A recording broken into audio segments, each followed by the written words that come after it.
एक तरफ तलवारें हैं, इधर भी तलवारें हैं, उधर भी तलवारें हैं, इधर भी लश्कर है, उधर भी लश्कर है, उधर कम है, इधर ज्यादा है, और चारों तरफ उस्मान की खिदमत के लिए, उनकी मदद के लिए तैयार हैं। दुश्मन खून का प्यासा है, दुश्मन खून का प्यासा। अगर ऐसा होता क्या करते? आज के उन लोगों से पूछना चाहता हूं,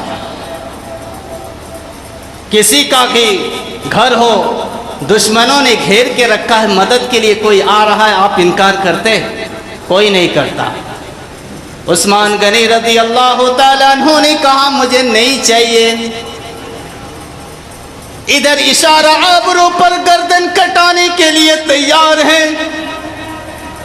आज के इस दौर में अगर 2 दिन पैसा नहीं दोगे तुम्हारे पीछे जाना बंद कर देगा। वो हुक्मरान थे, ईमान वाले थे, उनके ईमान के अंदर वो पावर था, वो कशिश थी, वो ताकत थी कि बगैर पैसे के वो जान लुटाने के लिए तैयार हो जाते थे। कहा मुझे किसी की मदद की जरूरत नहीं, अकेले उस्मान गनी रज़ी अल्लाह तआला अन्हु अपने घर में हैं। 40 दिन से खाना को बंद कर दिया गया, 40 दिन से पानी बंद कर दिया है।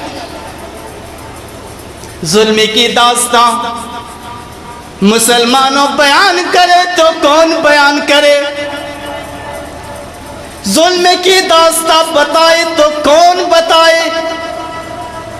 40 दिन से ना खाया है ना पिया है। उस्मान गनी रज़ी अल्लाह तआला अन्हु अपने घर की छत से बागियों को खिताब कर रहे हैं।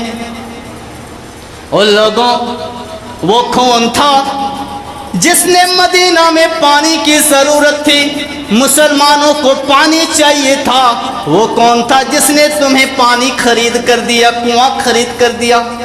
कहा उस्मान वो तुम थे। कौन लोगों, वो कौन था जब नबी करीम सल्लल्लाहु अलैहि वसल्लम को मस्जिद नबी के लिए जगह चाहिए थी, मुसलमानों को नमाज पढ़ने के लिए तकलीफ हो रही थी, वो कौन था जिसने तुम्हें मस्जिद नबी के लिए जगह खरीद कर दिया? कहा उस्मान वो तुम थे।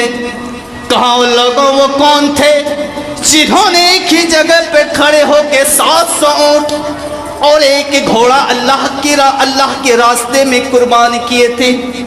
कहा उस्मान वो तुम थे। कहा मुसलमानों, और लोगों जिसने कुआं खरीद कर दिया, आज उसे पानी पीने नहीं देते, जिसने मस्जिद नबी के लिए जगह खरीद कर दिया, आज उसे उस मस्जिद में नमाज पढ़ने नहीं देते, जिसके जानवर इतने लातादाद थे कि मदीना की बस्तियां कम पड़ जाती थी, आज उस इंसान के पास आज ये इतनी दौलत रहते हुए आज उनके घर में सिर्फ एक ऊंट बंधा हुआ है। जुल्म की दास्तां मुसलमानों बयान करे तो कौन बयान करे, जिसके पास इतनी दौलतें थी कि मदीना की बस्ती कम पड़ जाती थी, आज उसके घर में सिर्फ एक ऊंट बंधा हुआ है। और उस्मान गनी रज़ी अल्लाह तआला अन्हु क्या कह रहे, वो सुनने के लायक है मुसलमानों। और मुसलमानों और लोगों, ये ऊंट जो मैंने बांध कर रखा है अपने लिए नहीं रखा है, काबे के ज़ियारत के लिए रखा है।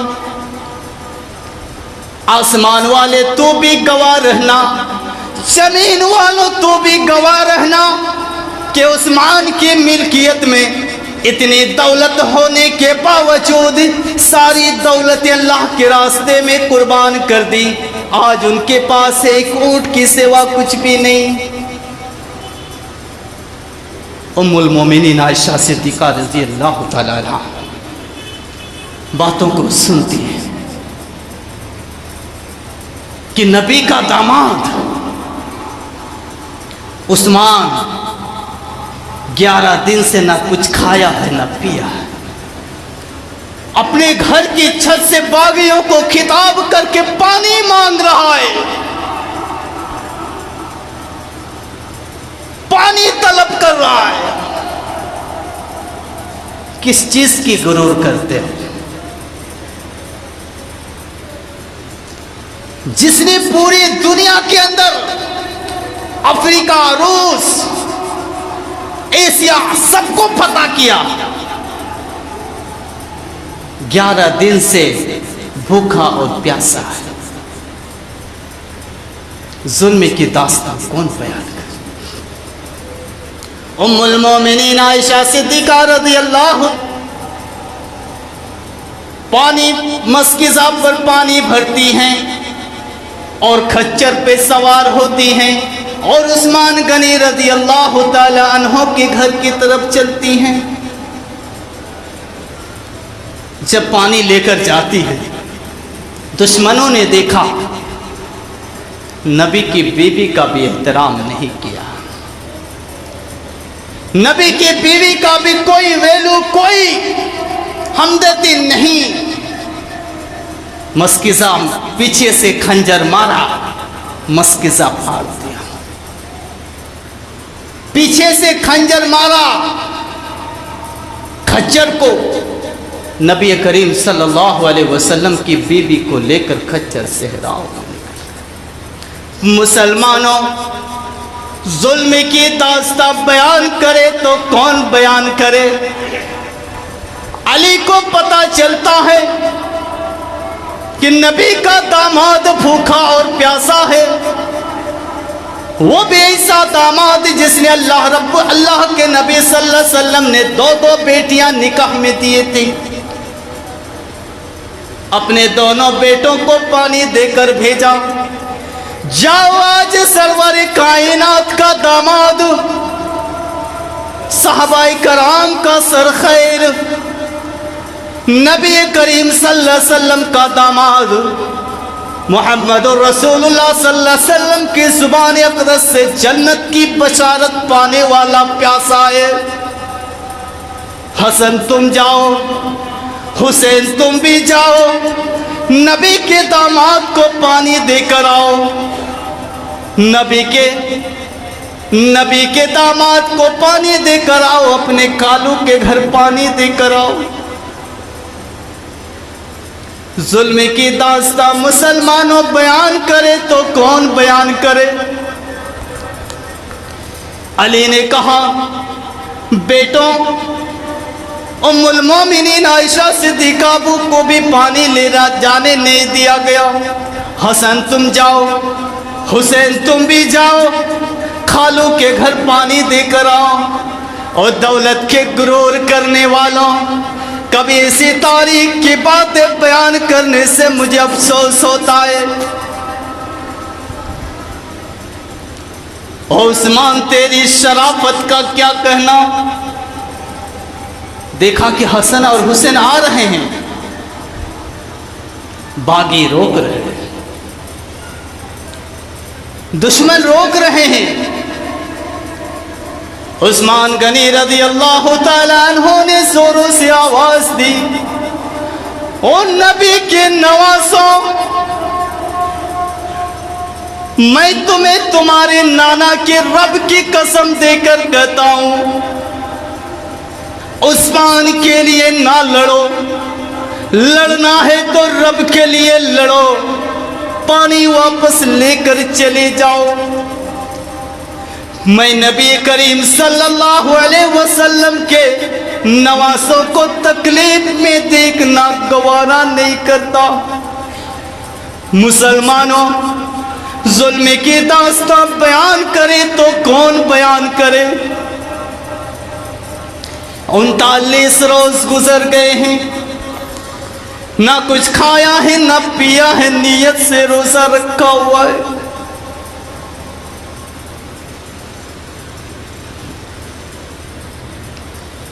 उनतालीस रोज से ना खाना ना पीना,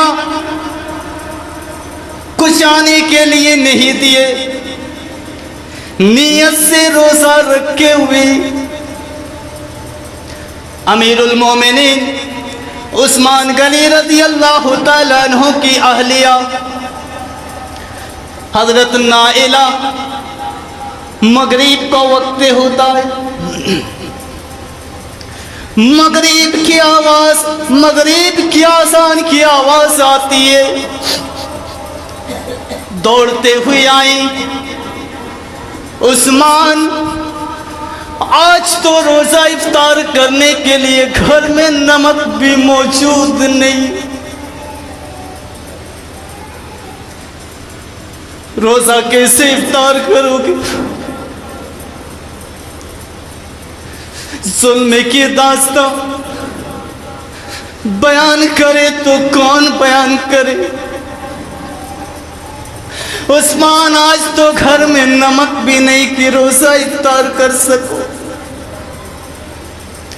कहा नाइला गम ना करो, रोजा नियत का है, नियत से रखा है और नियत से ही इफ्तार कर लिया है, कोई बात नहीं। 40वां रोज से सुबह उठे, घर में रोजा रखने के लिए पानी का घोंट भी मौजूद नहीं। इतना बड़ा सल्तनत वाला, इतना बड़ा पावर वाला, इतना बड़ा कुर्सी वाला आज पानी की बूंद के लिए तरस रहे हैं। मुसलमानों, गुरूर ना करो दौलत पर, दौलत अल्लाह रब्बुल आलमीन ने दिया है। माँ बाप की खिदमत कर लो, माँ बाप को बुरा भला ना कहो। माँ के पैरों की चीजें जन्नत है, ये आप किताबों में भी पढ़े हो। कहा उस्मान आज तो रोजा इफ्तार कर लिए, लेकिन रोजा खोलने, आज रोजा रखने के लिए घर में पानी तक मौजूद नहीं, कैसे रोजा रखोगे? कहा नाइला गम ना करो, गम ना करो। जिस तरह रात को मैंने नियत से रोजा इफ्तार किया था, उसी तरह नियत से रोजा रख लेता हूं। जुमा की नमाज का वक्त हुआ, उस्मान गनी रज़ी अल्लाह तआला अन्हु पर गशी तारी होने लगी, बेहोशी का आलम है, कुरान सामने रखा हुआ है। कुरान पढ़ते पढ़ते गशी तारी हो गई, बेहोश हो गई, गर्दन कुरान पे ढुलक जाती है। नाइला घबरा जाती है कि कहीं मेरे आका की रूह रुखसत ना हो गई हो। हिलाती हैं। उस्मान गनी रज़ी अल्लाह ताला अन्हु ने अपनी आंखें खोले, नाइला की आंखों में आंसुओं की जगह खून टपक रहा था। मुसलमानों, फिर कुरान की तिलावत शुरू कर दी, फिर गशी तारी होने लगी। गशी तारी होने के बाद जब होश में आते हैं, आपकी बीवी कहती है उस्मान इतनी नकाहत और कमजोरी हो गई कि अब वजूद संभालना भी मुमकिन नहीं रहा। आज क्या होगा, रोजा कैसे खोलोगे? कहा बीवी गम ना करो, जब मैं बेहोशी की हालत में था, मेरे आकाए मौला मोहम्मद रसूलुल्लाह सल्लल्लाहु अलैहि वसल्लम तशरीफ लाए थे। साथ में अबू बकर थे, साथ में उमर फारूक थे। मेरे ढुलके हुए सर को देखा, कहा उस्मान क्या बात है? कहा या रसूल अल्लाह 40 दिन से ना कुछ खाया है ना पिया है, नियत से रोजा रखा हुआ है। कहा उस्मान गम ना करो, गम ना करो, आज रोजा हमारे साथ इफ्तार कर रहा है। नाइला से कहते हैं माफी चाहता हूं, 2-4 मिनट, 2-4 मिनट बस। क्यों नाइला, आज दुखों के दिन खत्म हो जाएंगे, नबी ने खुद रोजे की इफ्तारी की दावत दी है। नाहिला पलट के जाती हैं। उस्मान गनी रज़ी अल्लाह ताला अन्हु ने फिर कुरान की तिलावत शुरू कर दी। चार कमबख्त दरवाजों को फांद कर, दीवारों को फांद कर अंदर आ गए। नाइला चिल्लाती है, उस्मान, दुश्मन आज दीवारों को फांद कर आया है। वो दौड़ती हुई आती है। उस्मान गनी रज़ी अल्लाह ताला अन्हु के कंधे को पकड़ती हैं। उस्मान, दुश्मन आ पहुंचा है, 40 दिन से कुछ नहीं खाया, कुछ नहीं पिया।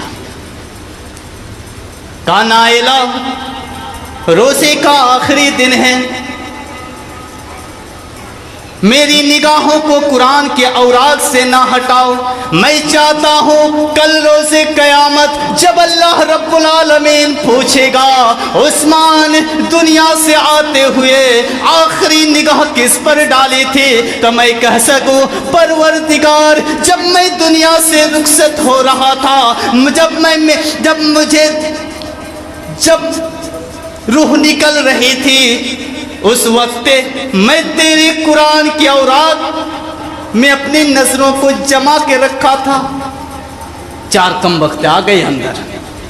एक ने दाढ़ी मुबारक पकड़ी, झटके दिए, दूसरा आगे आता है, नेज़े का वार करता है, पसली को चीरती हुई नेज़ा निकल जाता है। एक और आगे बढ़ता है, तलवार का वार करता है, गर्दन कट रही थी, जुबान से लफ्ज़ निकल रही थी। फसयकफ़ीकहुमुल्लाहु व हुवस समीउल अलीम। एक दिन आएगा, इन जालिमों को एक एक चीज का हिसाब लिया जाएगा। नाइला ने हाथ बढ़ाती हैं, चारों उंगलियां कट जाती हैं। उस्मान गनी रज़ी अल्लाह ताला अन्हु की लाश पे कफन पड़ी हुई है, और मारने के बाद इक्तिफा नहीं किए, यहीं पे बस नहीं किए, लाश को बिछा दिए, उसके ऊपर चढ़कर नाचने लगे। नबी करीम सल्लल्लाहु अलैहि वसल्लम के दामाद की पसलियां टूट गई। 3 दिन तक घर में पड़े रहे। 3 दिन तक कफनाया दफनाया नहीं गया था, घर में पड़े रहे थे। 3 दिन के बाद लोग आए और उस्मान गनी रज़ी अल्लाह ताला अन्हु को जन्नतुल बकी के एक किनारे में दफन कर दिए। तो मेरा कहने का मतलब है कि दौलत अल्लाह रब्बुल आलमीन ने दिया है, खर्चे करो।